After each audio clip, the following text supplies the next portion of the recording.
What she did is correct. பாட்டுக்கு விட்டு எறிஞ்சிட்டு போயிட்டே இருந்தான். ரேவதி சொல்கிறது 100% கரெக்டு.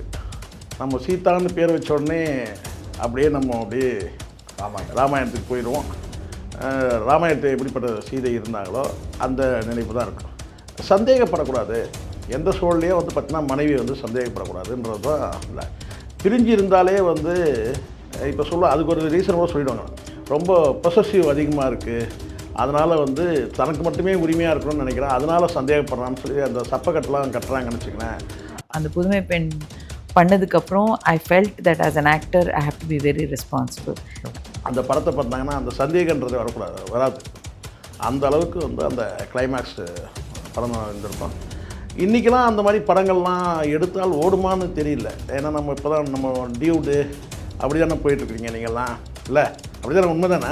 தனக்குள்ளே எல்லாவற்றையும் பகிர்ந்து கொள்ள, அது அன்பாக இருக்கட்டும், காதலாக இருக்கட்டும், நேசமாக இருக்கட்டும், துக்கமாக இருக்கட்டும், துயரமாக இருக்கட்டும், கண்ணீராக இருக்கட்டும், கஷ்டமாக இருக்கட்டும், வேதனையாக இருக்கட்டும், இது எல்லாத்தையுமே பகிர்ந்து கொள்கிறதுக்கு நம்ம யாராவது ஒரு திட்டத்தை நம்ம பகிர்ந்துக்கிறோம்னு சொன்னால் அவங்கள ஏதாவது ஒரு உறவில் போட்டு அடைக்கிறோம்ல.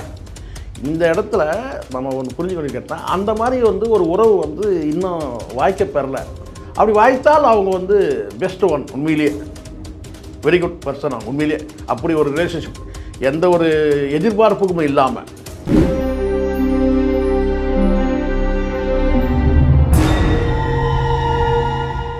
ஆடுகளம் சினிமா நேயர்களுக்கு வணக்கம். இன்று நம்மோடு நேர்காணலில் பேசுவதற்காக சினிமா அம்சகர் திருமிகு சேகர் அஜய்சேகர் அவர்கள் நம்மோடு இருந்திருக்கிறார். வாருங்கள் அவரோடு பேசலாம். சார் வணக்கம். சார் வணக்கம். சமீபத்தில் நடிகை ரேவதி அவர்களிடம் ஒரு நேர்காணல் எடுக்கிறாங்க. அதை பற்றி பார்க்கும்போது புதுமை பெண் படம் நம்ம எல்லாருமே பார்த்துருப்போம். அந்த படத்தை பற்றி ஒரு சின்ன டிஸ்கஷன். அதாவது நெறியாளர் கேட்குறாரு, அதாவது சீதா போன்று பல பெண்கள் இன்றைக்கி பாதிக்கப்படுறாங்க, நீங்கள் அதை பற்றி என்ன நினைக்கிறீங்க? What Sita did that was right அப்படின்னே சொல்கிறாங்க. நம்ம எல்லாருக்குமே ஒரு பரிச்சயமான ஒரு வசனம் இருக்கும், படித்தான் நானும் பத்தினி பத்தினி தான் அப்படின்னு. நம்ம அதை பற்றி தான் நீ பேச போகிறோம், சொல்லுங்கள். ரேவதி சொல்கிறது 100% கரெக்டு. நம்ம சீதான்னு பேர் வச்ச உடனே அப்படியே ராமாயணத்துக்கு போயிடுவோம். ராமாயணத்தை எப்படிப்பட்ட சீதை இருந்தாங்களோ அந்த நினைப்பு தான் இருக்கும். புருஷன் ஏறுறதா உடன்கட்டை ஏறுறது, அதுதானே தொடர்ச்சி. அதனுடைய ராமாயணத்தோட தொடர்ச்சி தான் அந்த உடன்கட்டை ஏறுறது. அதுக்கு பிறகு மிகப்பெரிய போராட்டங்கள்லாம் நடத்தி அதை வந்து ஒரு முடிவு கொண்டு வந்துடுறாங்க. அது மாதிரி நிறைய விஷயங்கள் இருக்குது. ஒரு 500 வருஷமாக வந்து நிறைய பழமைகளை நம்ம வந்து சுமந்துக்கிட்டு இருக்கிறோம் அப்படின்னு சொல்கிறாங்க. அப்புறம் இந்த பர்பிள் பேண்டுன்னு ஒரு விஷயம் சொல்கிறாங்க. அது நம்ம அப்புறம் இதிலே நம்ம பேசுவோம் கடைசியாக. இதில் வந்து புதுமை பெண்ணை பொறுத்த வரைக்கும் என்னன்னு கேட்டால், அந்த கேரக்டர் வந்து புதுமை பெண்ணு 58 59 ஒரு படம் வந்தது, இது 84 நினைக்கிறேன். இந்த புதுமை பெண் இந்த படத்தில் வந்து என்னென்னா ரொம்ப என்ன சொல்கிறேன்னா, அந்த கேரக்டர் வந்து ரொம்ப ஸ்ட்ராங் கேரக்டர். உண்மையிலேயே எனக்கு வந்து மண் வாசனையில் பார்த்த அந்த ரேவதிக்கும் புதுமை பெண்ணில் பார்த்த அந்த ரேவதிக்கும் எனக்கே அந்த படம் வரும்போது 15 வயசு தான் இருக்கும்னு நினைக்கிறேன். என்னோட பெரியவங்க ரேவதி. நான் 70னா அவங்க 67 பிறந்தவங்க சொல்லலாம். அவங்கள பொறுத்த வரைக்கும் சொல்லலாம். ஏன்னா அவங்க தலைமுடியே வெள்ளையாக தான் காட்டுறாங்க. அதனால் வயசு சொன்னால் நமக்கு ஒன்றும் பிரச்சனை வராது. யாரும் கேஸு போடுன்னு சொல்லி நமக்கு நோட்டீஸ் அனுப்ப மாட்டாங்க. அவங்கள கிழவின்னு சொன்னாலும் கூட அவங்க அதை பற்றி கவலைப்பட மாட்டாங்க. ஏன்னா அவங்க வந்து வெள்ளை முடியை வந்து டை அடிச்சிக்காமல் ரியலாக இருக்கிறாங்க. எனக்கு ரொம்ப ஆச்சரியம். நம்ம வந்து இந்த நேர்காணல் நான் ஃபுல்லாகவே பார்த்தேன். மண் வாசனையில் பார்த்த அந்த பெண்ணா அப்படின்ற மாதிரி அவ்வளோ பக்குவம், மெச்சூரிட்டியோட உச்சம். அப்படி தான் நான் ரேவதியோட நேர்காணல் முழுவதும் நான் கேட்டேன். உண்மையிலேயே அது பார்த்தோடனே எனக்கு புதுமை பெண் படம் பார்த்தபோது அந்த அந்த நினைவு தான் இருந்துச்சு. ரொம்ப நல்ல படம், ரொம்ப உருக்கமான படம். அந்த படத்தில் வந்து பாரதி ராஜா சொன்ன ஒரு விஷயம் என்ன கேட்டால், சந்தேகப்படக்கூடாது, எந்த சூழலையும் வந்து பார்த்திங்கன்னா மனைவி வந்து சந்தேகப்படக்கூடாதுன்றது தான். இல்லை பிரிஞ்சு இருந்தாலே வந்து இப்போ அதுக்கு ஒரு ரீசன் கூட சொல்லிவிடுவாங்க, ரொம்ப பொசசிவ் அதிகமாக இருக்குது, அதனால் வந்து தனக்கு மட்டுமே உரிமையாக இருக்கணும்னு நினைக்கிறேன், அதனால் சந்தேகப்படுறான்னு சொல்லி அந்த சப்பக்கட்டெலாம் கட்டுறாங்கன்னு வச்சுக்கலேன். அது அவ்வளோ சரியானது இல்லை. மனைவியை எந்த சூழ்நிலையும் வந்து சந்தேகிக்கக்கூடாது. ஒரு 3 மாத காலம் வந்து சிறையில் இருக்கிற ஒரு கணவன், செய்யாத குற்றத்துக்காக சிறையில் இருக்கிற ஒரு கணவன், அந்த கணவனை மீட்டு கொண்டு வர்றதுக்கு போராடக்கூடிய ஒரு அபலை பெண்ணாக தான் அவங்க வந்து நடிப்பாங்க. அந்த எந்த கணவனை வந்து சிறையிலேருந்து மீட்டெடுக்க போராடுறாங்களோ அதே கணவன் வந்து விடுதலை வந்த பிறகு அவங்க வந்து சந்தேகப்படுறதுன்னு இருக்கும்போது அப்போ வந்து கிளைமேக்ஸ் அது செம்மையான ஒரு மூமெண்ட் அந்த படத்தில். எனக்கு தெரிஞ்சு தமிழ் சினிமாவில் வந்து பெண்களுக்கான அந்த கேரக்டரில் வந்து இவ்வளோ ஸ்ட்ராங் கேரக்டர் வந்து ரேவதியே அதுதான் அந்த மண் வாசனையில் பார்த்த அந்த பொண்ணு பிடிச்சிருக்குன்ற அந்த படம் இதிலலாம் பார்த்த அந்த ரேவதியா இவங்கன்ற மாதிரி இருக்கும். அந்தளவுக்கு வந்து ரொம்ப ஸ்ட்ராங் கேரக்டர் அது. அதில் வந்து அவங்க சொல்கிறது கேட்டால் நீ வந்து நினப்போடு நீ விளையாடுவே, நான் நெருப்போடு விளையாடணுமா அப்படின்னு ஒரு வசனம் இருக்கும். அது பயங்கரமான வசனம். அது அந்த கிளைமேக்ஸ்லாம் எரியும், அதாவது தியேட்டரே எரியக்கூடிய அளவுக்கு வந்து அப்படி ஒரு எப்படி வந்து கண்ணகி படத்தில் வந்து கிளைமேக்ஸில் வந்து பார்த்திங்கன்னா எப்படி தன் கணவன் மீது மதுரை அந்த மாதிரியான மதுரையை எரிக்கிற மாதிரியான கேட்டீங்க எல்லாருடைய இதயமும் எரியும். ஏன்னா உண்மையிலே அந்த கேரக்டர் வந்து பாண்டியன் நடித்தது பெரிய விஷயம் தான். ஏன்னா அன்றைக்கி அவர் வந்து பெரிய ஒரு டாப் கேரக்டர் என்ன, அதாவது ஒரு டாப் ஹீரோ தான் இருந்தார். டாப் ஸ்டார் தான் சொல்கிறாங்களா, சூப்பர் ஸ்டார் அந்த மாதிரி ஒரு ஸ்டாராக தான் இருந்தார். அது ஆரம்ப காலம்தான். அந்த ஒரு நெகட்டிவ் கேரக்டர் தான் இருக்கும் அதில். ஆனால் வந்து இந்த இவங்க பேசக்கூடிய அந்த வசனங்கள் எல்லாமே வந்து ரொம்ப ஃபயராக இருக்கும். ஃபயர்னால் அப்படி ஒரு ஃபயர். ஏன்னா நீ வந்து நினைப்போடு விளையாடுவே, நான் நெருப்போடு விளையாடணுமா, திரி போட்டு ஏற்றுனாதையா விளக்கெரியும், திரிச்சலை எரிகிறது மனசு மட்டும்தான் அப்படின்னு சொன்னப்பா வேறு லெவல் வசனம். அவங்க அம்மாவை மையப்படுத்தி நான் 3 மாதம் நீ பிரிஞ்சு இருந்ததுக்கு நீ சந்தேகப்படுறியே, உங்கள் அம்மா 15 வருஷம் வந்து உங்களை காப்பாற்றினாலே, நான் எப்படி என் கணவனை காப்பாற்றணும் போராடணும் அதே மாதிரி தானே உங்களை காப்பாற்றணும் ஒவ்வொரு நாளும் போராடிப்பான்ற இந்த மாதிரி வசனங்கள் வந்து வேறு பிச்சு எடுக்கிற மாதிரி இருக்கும்.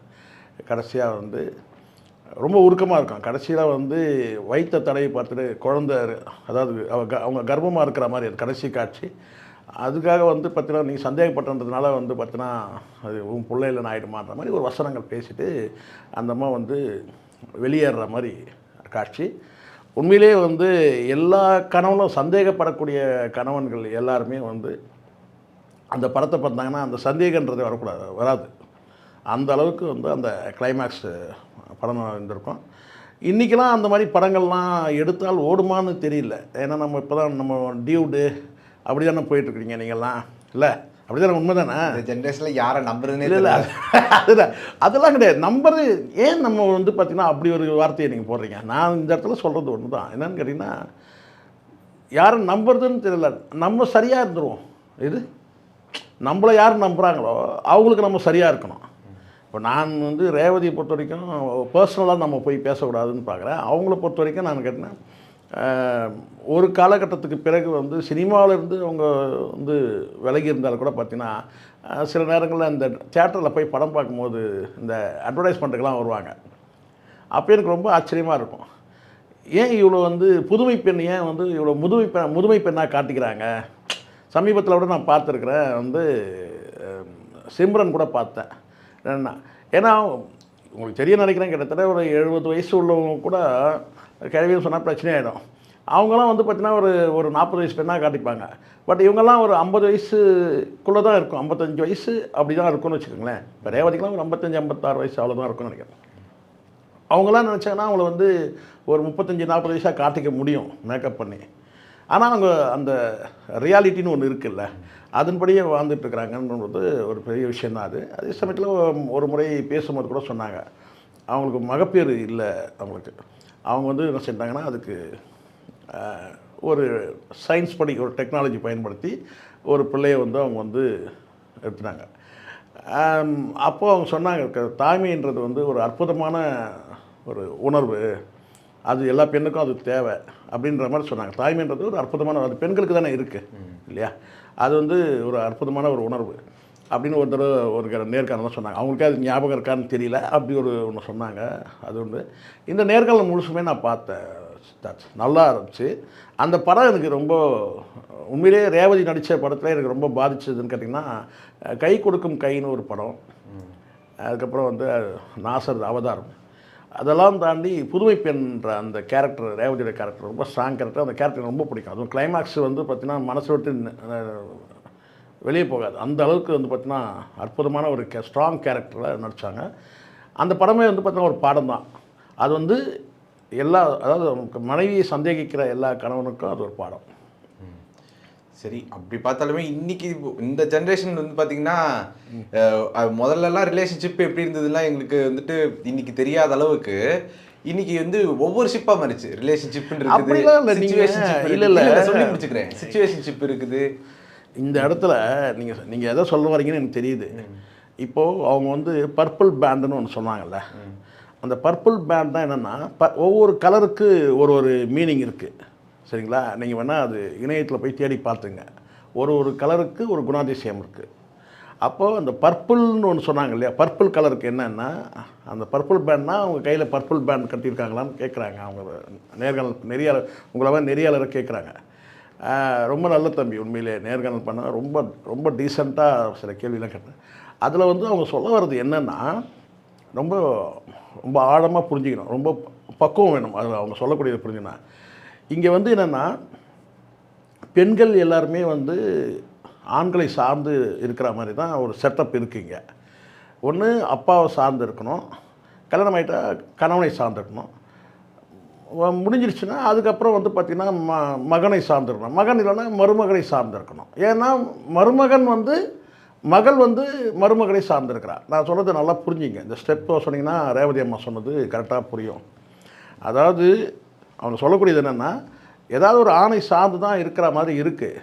ஆனால் அது இல்லாமல் வந்து பார்த்திங்கன்னா நடுராத்தி இப்போ அப்பாவாலேயே வந்து ஒரு மகளுக்கு பிரச்சனை யார்கிட்ட சொல்ல முடியும்? இல்லை கணவனாலேயே வந்து பார்த்திங்கன்னா வந்து ஒரு பிரச்சனை யார்கிட்ட சொல்ல முடியும்? இல்லை அண்ணன் தம்பியால் வந்து ஒரு பிரச்சனை யார்கிட்ட சொல்ல முடியும்? இல்லை மருமகனால் ஒரு பிரச்சனை யார்கிட்ட சொல்ல முடியும்? அப்போ அவங்க என்ன சொல்கிறான்னு கேட்டிங்கன்னா அதுதான் அந்த உறவுகளற்ற உறவுன்றது. இப்போ எல்லாருமே இப்போ நம்ம வந்து ஒரு ஆண் பெண் உறவு வச்சுக்கிறோன்னு வச்சுக்கோங்களேன், அதுக்கு ஏதாவது ஒரு பேர் கொடுத்துறோமா இல்லையா? நம்ம இப்போது ஒரு ஆண் வந்து ஒரு பெண்கிட்ட வந்து உறவு கொள்கிறான்னா அவன் யாராக இருக்கணும்? ஒன்று அக்காவாக இருக்கணும், இல்லைன்னா தங்கையாக இருக்கணும், இல்லைன்னா வந்து தோழியாக இருக்கணும், அதான் ஃப்ரெண்டாக இருக்கணும். அப்படி தானே இருக்குது. இந்த எதுவுமே இல்லாமல் வந்து பார்த்திங்கன்னா ஏன் வந்து ஒரு ரிலேஷன்ஷிப் இருக்கக்கூடாதா? அது இருந்தால் அதுக்கு உடனே வந்து பார்த்திங்கன்னா அதுதான் காரணம், இதுதான் காரணம். காதல் வேறுங்க. சரி, அப்படியே கூட வச்சுங்க, உங்கள் வீட்டிலே விட்டுறேன். அதையும் தாண்டி அதுதான் காரணம் அப்படி தானே ஒரு அடையாளப்படுத்தப்படுது. உண்மை தானே? ஒரு ஆண் பெண் உறவு இப்போ நீங்களே இருக்கீங்க என்ன வந்து கல்யாணம் ஆகிட்டு விட்டோம், கல்யாணம் ஆகாமல் இருக்கட்டும், நீங்கள் வந்து ஒரு பெண்கிட்ட போய் நீங்கள் வந்து ஒரு உறவு வச்சுக்க முடியுமா? நீங்கள் உடல் ரீதியாக இல்லை, அதை உடல் ரீதியாக கூட இருக்கட்டும், அப்போ அதுக்கு என்ன மீனிங் ஆகிடுது? அதுக்கு ஒரு தப்பான ஒரு மீனிங் போயிடுது இல்லை? தப்பான இப்போ என்னென்னா அவங்க சொல்ல வர கேட்டினா தன்னிடம் உள்ள எல்லாவற்றையும் பகிர்ந்து கொள்ள, தனக்குள்ள எல்லாவற்றையும் பகிர்ந்து கொள்ள, அது அன்பாக இருக்கட்டும், காதலாக இருக்கட்டும், நேசமாக இருக்கட்டும், துக்கமாக இருக்கட்டும், துயரமாக இருக்கட்டும், கண்ணீராக இருக்கட்டும், கஷ்டமாக இருக்கட்டும், வேதனையாக இருக்கட்டும், இது எல்லாத்தையுமே பகிர்ந்து கொள்கிறதுக்கு நம்ம யாராவது ஒரு திட்டம் நம்ம பகிர்ந்துக்கிறோம்னு சொன்னால் அவங்கள ஏதாவது ஒரு உறவில் போட்டு அடைக்கிறோம்ல. ஒன்று அண்ணனாக இருக்கணும், இல்லை தம்பியாக இருக்கணும், இல்லை கணவனாக இருக்கணும், அல்லதுன்னா வந்து பார்த்தீங்கன்னா நண்பர்னு கூட வச்சுக்கலாம். நண்பர் கூட ஒரு உறவு முறையில் வந்துடுது. இது எதுவுமே இல்லாமையே வந்து பார்த்திங்கன்னா வந்து ஒரு உறவுகளற்ற ஒரு உறவு ஏன் இருக்கக்கூடாது? கணவனுக்கிட்டே ஒரு பிரச்சனைங்க, அதை யார்கிட்ட அந்த மாதிரி ஒரு உறவு இருந்தால் எப்படி இருக்கும்? தன்கிட்ட இருக்கிற எல்லாத்தையுமே ஷேர் பண்ணிக்கிறது, கஷ்டங்களை கண்ணீரை வந்து பார்த்திங்கன்னா வந்து இப்போது பல பேர் இருக்கிறான், இதை சொன்னால் நம்மக்கிட்ட சண்டைக்கு வருவானுங்க. ஆனால் நம்ம சொல்லி தான் மனைவிக்கிட்ட பகிர்ந்து கொள்ள முடியாத சில விஷயங்கள் இருக்கும். மனைவிக்கிட்ட பகிர்ந்து கொள்ள முடியாத சில விஷயம் எல்லாத்தையும் பகிர்ந்துக்க முடியாது மனைவிக்கிட்ட. அப்போ அதை பகிர்ந்துக்கிறதுக்கு ஒரு பெண் அதே சமயத்தில் ஆண்கிட்டையும் பகிர்ந்து முடியாது, நண்பன்கிட்டையும் பகிர்ந்துக்க முடியாது. ஆனால் அது வந்து பார்த்திங்கன்னா வந்து ஒரு பெண்கிட்ட அது என்னவனா இருக்கலாம், என்ன பிரச்சனைனா இருக்கலாம் அது. அப்போது அந்த இடத்துல அதுதான் அவங்க சொல்ல வராங்கன்னு கேட்டிங்கன்னா அந்த பர்பிள் பேண்டுன்றது நான் கேட்டேன்னா இந்த இடத்துல நீங்கள் சொன்னீங்கல்ல, காதலன் காதலி இதெல்லாம் கிடையாது. Compassion, care and compassion. எந்த ஒரு வந்து பார்த்திங்கன்னா வந்து பந்தபாசம் இல்லாமல், எந்த பந்தபாசமும் இல்லாமல் அவங்க வந்து பார்த்திங்கன்னா ஒருத்தரை வந்து நம்ம மேலே கேர் எடுக்கிறாங்க. பந்தபாசம்னா நான் கணவன் என்ற அந்த பந்தமோ அந்த உறவு சொல்ல வரீங்க, அதுதான் அந்த உறவுக்கு பேரே வைக்கக்கூடாதுன்ற, பேரே இல்லாமல் இருக்கணுன்ற. நான் ரொம்ப கஷ்டமாக இருக்குல்ல நான் சொல்கிறது புரிஞ்சுக்கிறதுக்கு, நானும் உங்ககிட்ட சொல்கிறதுக்கு போராடுறேன் தான். ஆனால் அவங்க சொல்ல வர்றது அதுதான். கணவன்கிட்டே ஒரு பிரச்சனை, நடுராத்திரியில் ஒரு பிரச்சனை, அது வந்து யார்கிட்ட வந்து சொல்ல முடியும்? ஆனால் புழுங்கிக்கிட்டு போயிடணும். அப்படி தான் இருக்குது. அதுதான் ஒரு உதாரணம் கூட அவங்க சொல்கிறாங்க. ஒரு வீட்டு சர்வெண்ட் வந்து இருந்தாங்க அப்படின்னு சொல்லிட்டு. இந்த இடத்துல நம்ம ஒன்று புரிஞ்சுக்கணும் கேட்டால், அந்த மாதிரி வந்து ஒரு உறவு வந்து இன்னும் வாய்க்க பெறல. அப்படி வாய்த்தால் அவங்க வந்து பெஸ்ட் ஒன், உண்மையிலேயே வெரி குட் பர்சன். அவங்க உண்மையிலேயே அப்படி ஒரு ரிலேஷன்ஷிப் எந்த ஒரு எதிர்பார்ப்புக்கும் இல்லாமல், இன்றைக்கி ஒன்று கொடுத்தனா உடனே வந்து இன்றைக்கி எனக்கு பதிலுக்கு இதை கொடுப்பியான்னு கேட்குறான். ஒரு விஷயத்தை ஒன்று கொடுத்துட்டா உடனே எனக்கு பதில் வந்து இன்னொன்று கொடுன்றான். உண்மை தானே இது? ஒரு செகண்ட் வந்து பார்த்திங்கன்னா உங்ககிட்ட வந்து ஒரு பெண் வந்து பார்த்திங்கன்னா ஏதோ ஒரு விஷயத்துக்காக உங்ககிட்ட பழகுறாங்க, நட்பு கூட கிடையாது, அஃபிஷியலாகவே ஏதோ ஒன்று உங்ககிட்ட வந்து உங்ககிட்ட பேசுகிறாங்கன்னு வச்சுக்கலாம். ஏதோ ஒரு விஷயமா அவங்க பேசுகிறாங்கன்னா உங்களுக்குள்ளே ஒரு கேட்டால் உடனே ஒரு கெமிஸ்ட்ரி உருவாகி உடனே கேட்டால் உடனே ஆட்டினை தட்டி விடுவீங்க. செல்லை வாங்கி முதல்ல அப்படி தானே இருக்குது. அந்த மாதிரி நான் தான் சொல்கிறேன்னா, அந்த பர்பிள்ன்ற அந்த நிறம் வந்து எதுக்காகனா ஒவ்வொரு ஐடென்டிஃபை இருக்குது இல்லையா ஒரு கலருக்கு. அந்த பர்பிள்ன்றது வந்து பார்த்திங்கன்னா கேர் அண்டு கம்பேஷன், துணை. அந்த துணைக்கு வந்து நீங்கள் வந்து உறவு பேர் வைக்க வேண்டியதில்லை. அண்ணனாக இருக்கணும், தம்பியாக இருக்கணும், காதலனாக இருக்கணும், இப்படி ஒரு பிராண்டு கொடுக்கக்கூடாது. அதை தான் அவங்க சொல்கிறாங்க. அப்படி தான் நான் புரிஞ்சுக்கிறேன். புரியுதுங்களா சொல்கிறது? அதனால தான் ஒரு இடத்துல சொல்கிறாங்க, இன்றைக்கி இந்த சொல்கிறாங்க இல்லையா இந்த உடல் பரிமாற்றங்கள், அதெல்லாம் ஒரு பொருட்டு இல்லை இப்போது. அதை தாண்டி இன்னும் எவ்வளோ விஷயம் இருக்குது. உடல் பரிமாற்றத்தை தாண்டி வந்து பார்த்தீங்கன்னா வந்து எல்லையற்ற வந்து பார்த்தீங்கன்னா அன்புக்கும் காதலுக்கும் வந்து எல்லையற்ற இருக்குது. காதல்னு தான் நம்ம உடனே அடுத்தது அது அப்படின்னு போயிடுறோம். நம்ம அது கிடையாது. வெறும் அன்பு மட்டுமே வந்து பார்த்தீங்கன்னா வந்து அன்பு கடலை போன்றது எவ்வளோ இருக்குது. இந்த அற்புதமான இந்த உடல் பரிமாற்றத்தினால வந்து பார்த்தீங்கன்னா அது பெரிய பொருட்டு இல்லைன்னு சொல்கிறாங்க. அவ்வளோதான். ரொம்ப குழப்பமாக இருக்கா? ரொம்ப குழப்பமாக இருக்காது. நீங்கள் அது நல்லா அதுதான் அவங்களுடைய நேர்காணலை நீங்கள் வந்து ஒரு முறைக்கு பல முறை கேட்டிங்கன்னா அவங்க புரியும். அந்த பர்பிள்ன்றது வந்து தான் நம்ம புரிஞ்சுக்கணும். பர்பிள் பேண்டுன்றது வந்து கேர் அண்ட் கம்பேஷன். நம்மளை வந்து பாதுகாக்கிறதுக்கு ஒருத்தர். கணவன்கிட்டயே ஒரு பிரச்சனை வந்தால் பாதுகாக்கிறதுக்கு நம்ம எங்கே ஓடணும்? நீதிமன்றம் தானே ஓடுறோம். உண்மை தானே இல்லையா? அப்போ நம்மளை பாதுகாக்கிறதுக்கு நம்மளை வந்து பார்த்திங்கன்னா நம்மளை பரிவோடு நடந்துக்கிறதுக்கு ஒரு யார் வேணால் இருக்கலாம். அது ஆணாக தான் இருக்கணும்னு கூட கிடையாது. அது ஆணாக தான் இருக்கணும் கிடையாது, யார் வேணால் இருக்கலாம் இல்லையா? அதை தான் அவங்க சொல்ல வராங்க. அதை நீங்கள் சரியாக புரிஞ்சுக்கணும். உங்களுடைய நேரத்தை ஒதுக்கி எங்களோட கருத்தில் வந்தமைக்கு நன்றி சார். நன்றி.